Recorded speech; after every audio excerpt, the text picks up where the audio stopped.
Cesar and Purita Javier from District 9, City of San Diego. Thank you, Councilor Rivera, you are present. You were late. Proclamations such as this herald great people, historic events, society, reverence to heroism, freedom, liberty, and a reminder that no one is above or below God's and man's law. We are thirsty to hear and sense and savor that we ought to proclaim also at this very hour. Our sick, dying, underserved humans, the homeless, the sick, and the deceased and dying San Diegans. When are we going to proclaim this?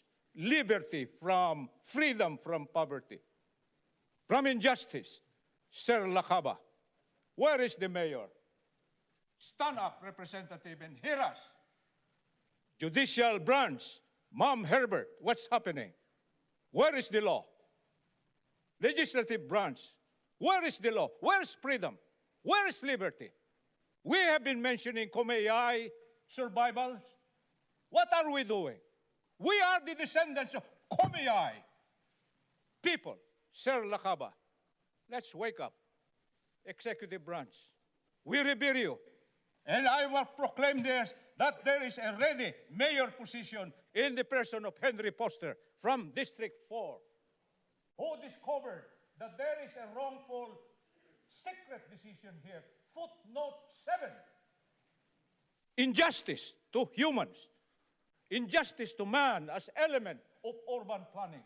That's the very reason why governance is established by our Constitution, because we have to take care of humans first.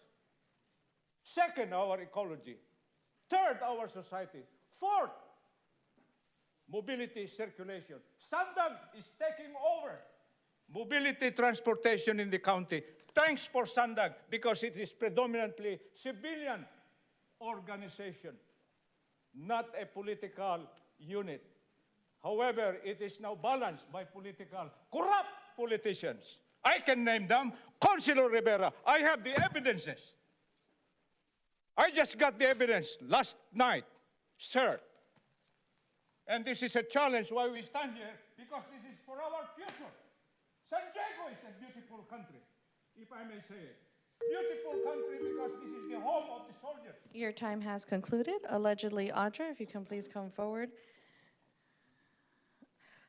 You're speaking on items 600 through 628? Oh, no. Or just 600 and 628? Yes. Just 600 and 628? But if you want to give me 3 minutes, that's fine. Just joking. Thank you. You'll have 2 minutes. Please proceed. So I am a sexual assault survivor, and there are a lot of sexual assault victims, a lot in San Diego County, in fact, and a lot of them are children that are going through the CPS and child welfare services. And it's really sad, because when these children are actually abused, instead of doing something about it, they're giving them psychotropic drugs or antipsychotics instead of like removing them from the situation. And ever since I was a child, which is when I was a victim, nothing's really changed. And we're not really making sure that these predators are taken care of and punished for their crimes against humanity, basically. And so they continue to reoffend. And it's just really sad to see that victims are kind of left behind. And I've known that for over 30 years. And we can have proclamations like this, but if nothing's really being done to stop it and make sure that we're not encouraging it by making sure that there's penalties that are stiff enough that people don't want to do it, then it won't even matter if we have these type of proclamations, because the abuse continues. And it's really sad to see that it's happening with so many children in the system.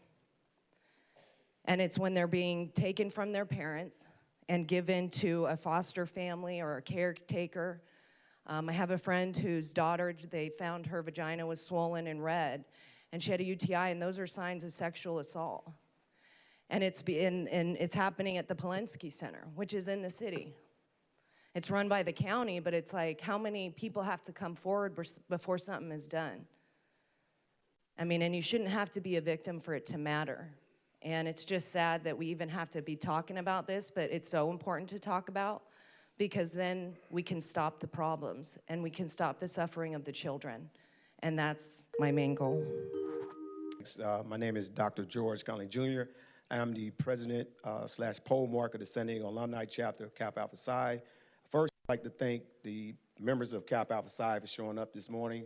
Special thanks to my fraternity brother council member Henry Foster for this recognition. San Diego Alumni Chapter was chartered April 30th, 1950, and we've served the San Diego community for 75 years. So this year we're celebrating 75 years of achievement in every field of human endeavor. And again, we just want to say thank you for this recognition, and we can continue to serve the community. Thanks. Thank you. Valerie Trina? You're speaking on items 600 and 628, so you'll have 2 minutes for Yes, 1 minute each item. I'm Valerie Traina from District 4.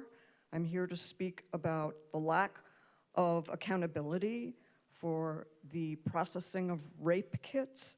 And if we don't process our rape kits, how will we catch the perpetrators? If the perpetrators continue to attack women and men and children, then you have failed as a city in the most basic, fundamental issue of keeping us safe.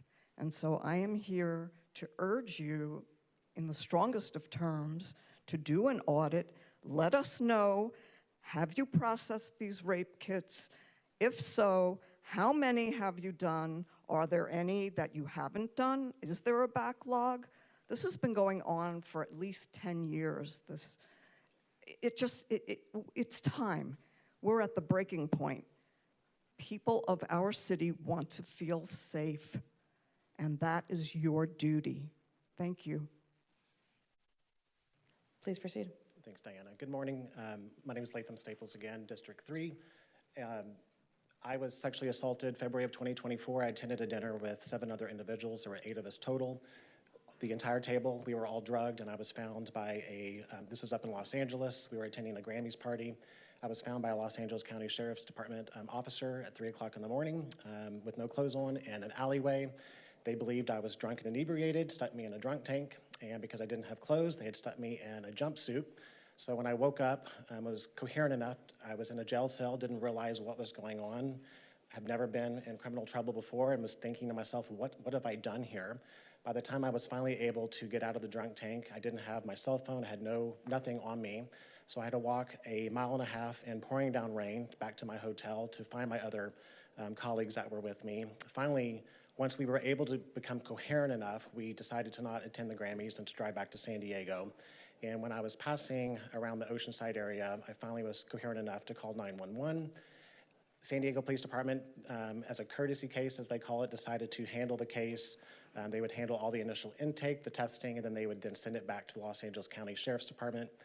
It took, let me describe the process first. The officer came out. I was transported to Palomar Pomerado Health, which is the only testing facility in the entire county of San Diego for those that are in Imperial Beach, South Bay, other areas, maybe less impoverished, more impoverished people that may not have the ability to get up there.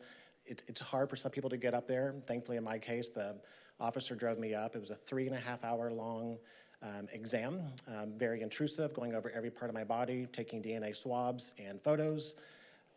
The assault advocate that was assigned to me from the Family Justice Center was fabulous. She stated that San Diego was #1 in the nation for sexual assault testing, that they were going to be my advocate. She quit after 3 days, telling me that she hated working for the city of San Diego. And when I asked her why, she said that because there was no follow-through. After that process, I thought, okay, great. I've lived in 3 countries, I've lived in 7 cities, and San Diego is my favorite. And I thought, great, they're going to test this and we'll figure out who this was. 6 months later, I finally got a call back from the police department. That's how long it took. I was calling San Diego city police, I was calling the West Hollywood PD, I was calling Los Angeles County Sheriff's Department. I couldn't get anybody to get back to me. I testified before the Public Safety Committee hearing where Von Wilpert and council members Whitburn were there. And I appreciate you guys helping to push that. Within not even 30 minutes of me testifying, 2 different lieutenants from the San Diego Police Department did reach out to me. The print screen right up here is actually my actual case. And what I thought was really cool about it when it was presented to me by my victim's advocate was that you could see the process of a testing kit through the entire process. At the very top, it says the kit, and I know a lot of people can't see it, but it says kit initiated, and then you can see where it's transferred to the actual departments and so on. Well, because I wasn't getting calls back, I kept relying upon this platform to continue to search as to what was happening with my process. Well, because the case originated in San Diego, but it was transferred to Los Angeles County, they have a different case number up there. I didn't know that, and it doesn't say that anywhere on the platform.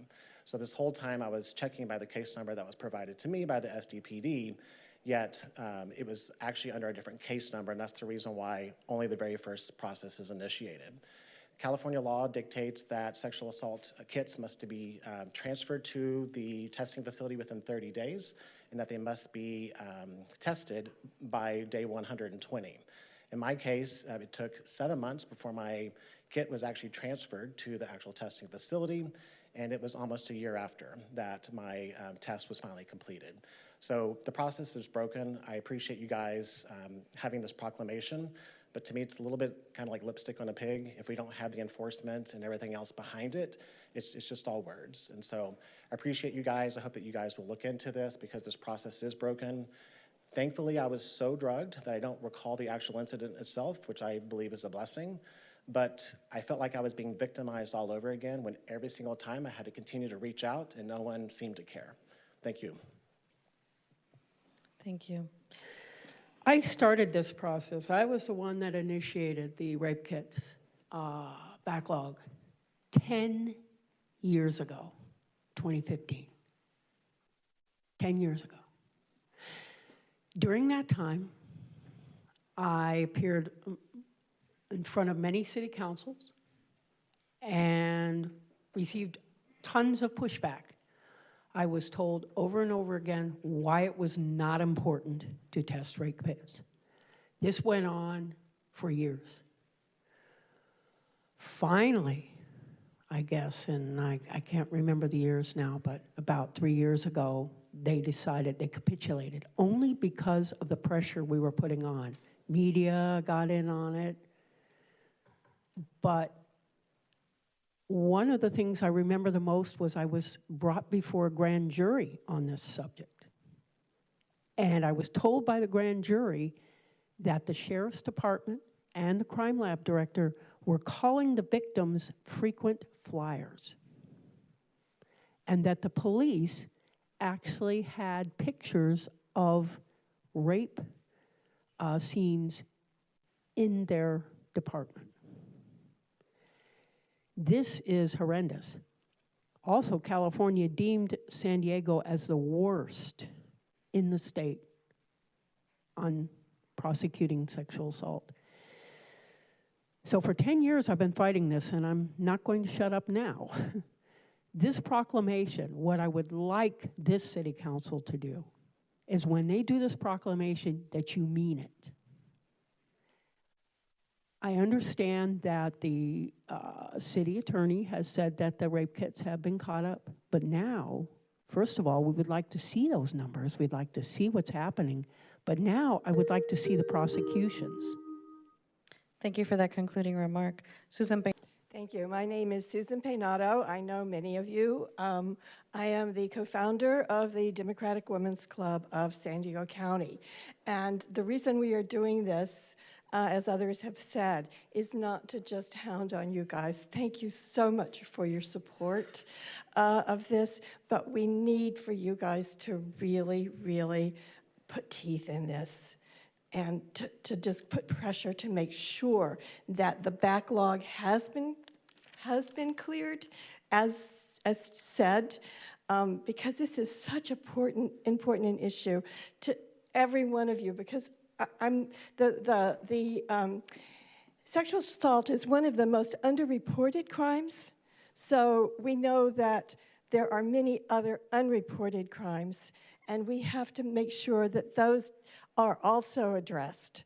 And when you do process all the rape kits, then you make sure you get everyone, and maybe other crimes Thank you for that included. Thank you. concluding remark. Mandy Havlick, item 628. You'll have 1 minute.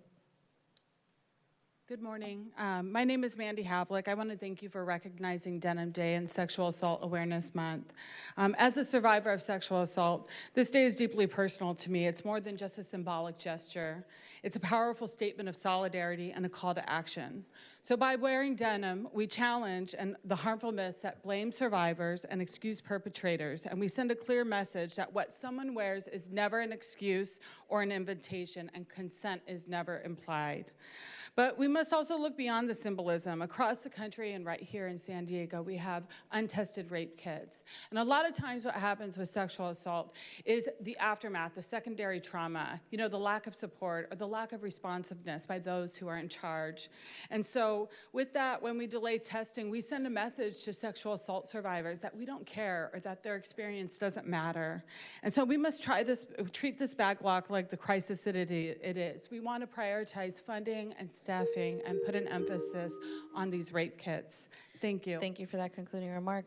We wear denim as a symbol of protest against the harmful behaviors and attitudes surrounding sexual violence.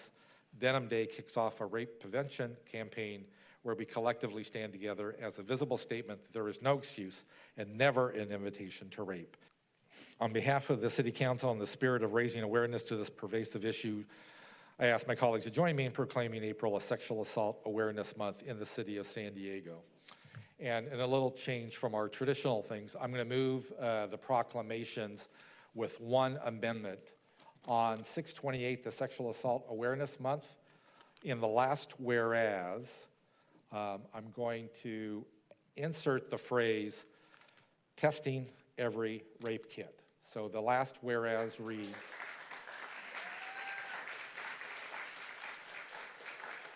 so the last whereas will now read, the City of San Diego is committed to standing with survivors, holding perpetrators accountable, testing every rape kit, and bringing an end to a culture that has allowed sexual assault to occur for far too long. First, I would like to thank the Mayor, Council President LaCava, and Councilmember Campbell for bringing forward a proclamation elevating the meaning of Denim Day. Denim Day, established by the Peace Over Violence organization, stands as a powerful global movement dedicated to advocating for and amplifying the voices of survivors of sexual violence. This important initiative not only highlights the resilience and courage of those affected, but also reinforces an unwavering commitment to dismantling the damaging narratives that perpetuate a culture of sexual violence. Denim Day is a reminder that harmful myths created by victim blaming are destructive and detrimental to all those in our communities and society. For 26 years, Denim Day has provided solace to those victimized by sexual violence and created a respectful show of solidarity. As we recognize the accomplishments of the Denim Day campaign, it is equally important to highlight why campaigns like this are needed. Thank you again, Council President LaCava, for bringing forward the Sexual Assault Awareness Month proclamation as well. Statistics from the National Sexual Violence Resource Center are glaring proof that we must continue to educate and uphold no tolerance for sexual violence. Two of the most shocking statistics show 81% of women and 43% of men have experienced some sexual harassment in their lifetime. I share these statistics to show the need for organizations like the Center for Community Solutions, which provide various resources to help victims. I extend my heartfelt gratitude to the Peace Over Violence organization and the Center for Community Solutions for their unwavering dedication to eliminating outdated and harmful misconceptions. Their efforts to amplify victims' voices are commendable and essential to fostering a culture of healing, understanding, and progress. Congratulations on 75 years, and here's to many more, good brothers. Phi Nu and yo to the noobs. Lastly, we do have with us today Brother Dante Wyatt, Chief of Staff for the Office of Supervisor Monica Montgomery Stepp, District 4, to share a few words.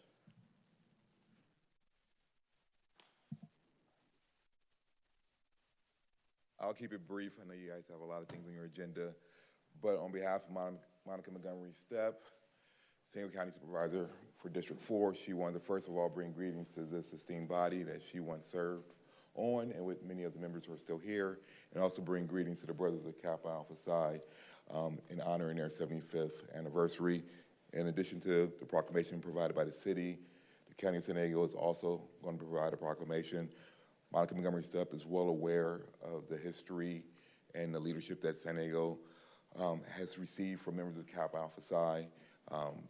Good brother and council member Henry Foster has indicated some of that already. He mentioned Reverend Walker Smith, who was the first African American ever elected to any position in the county of San Diego. We can also talk to, in regards to Harold K. Brown, who was a founding member of the Congress for Racial Equality here in San Diego. It was on the forefront of fighting for civil rights in the 60s in San Diego. He also served as the first ever African American administrator at San Diego State University. The first African American principal of a high school in San Diego was a member of Kappa Alpha Psi at Lincoln University in 1970, after there were actual student protests because they were being mistreated by the administrators in their school.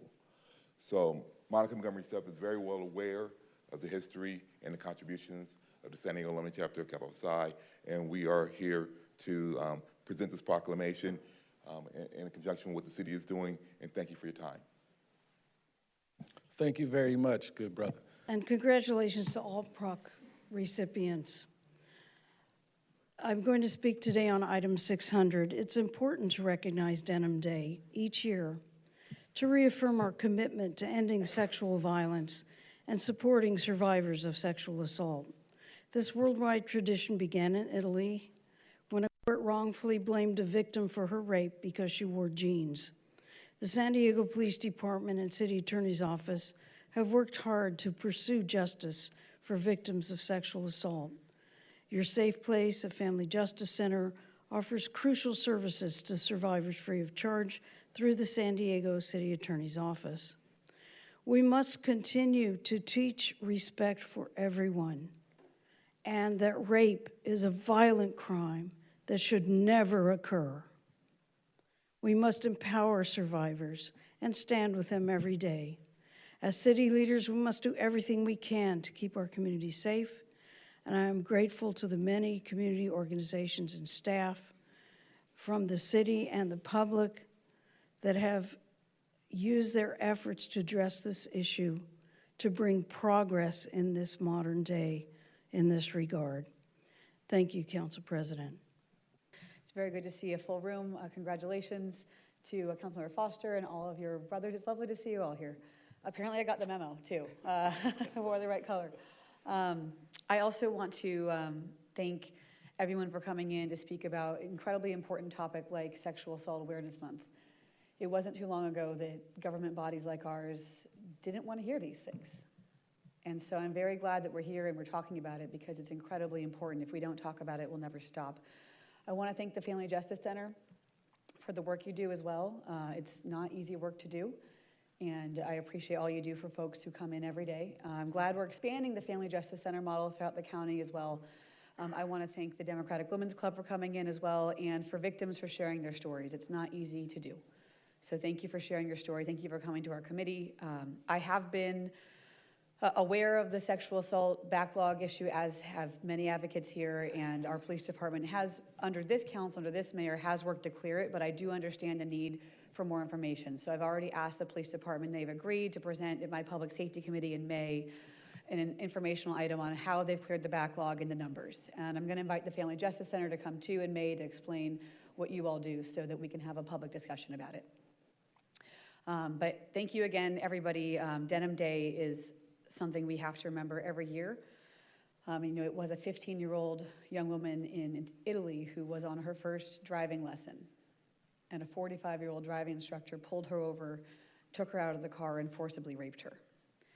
She reported it to police in 1992 in Italy, and he was convicted and jailed. And then 7 years later, in 1999, the Italian Supreme Court overturned his conviction because he argued, "Her jeans were so tight, Your Honors, there's no way I could have taken them off by myself." And they agreed. And so it just reminds us that we should not be blaming victims for the sexual assaults they experience. And this, unfortunately, continues to happen. In San Diego, we had a really awful prosecution last year. It started in my district. A young woman walked into a police precinct to the Northeastern Division and reported that her driving instructor had groped her during her driving test. And then over a dozen other young women came out. But that's also one reason I will be fighting hard in this budget season to fund our officers to staff and keep open our police departments and their front counters. Because if someone has the courage and the ability to report a crime, they should be able to walk in and see a police officer at the desk. It is incredibly important. So I will be fighting to keep those open. I hope to get my colleagues' support in that, and making sure that no matter what, we always have a police officer available to prosecute things like this. I also want to thank the police officers who do prosecute this, and the district attorneys who prosecute as well. So thank you very much for this proclamation. It's incredibly important we continue this conversation, and I will support the procs. That does pass unanimously, 9-0.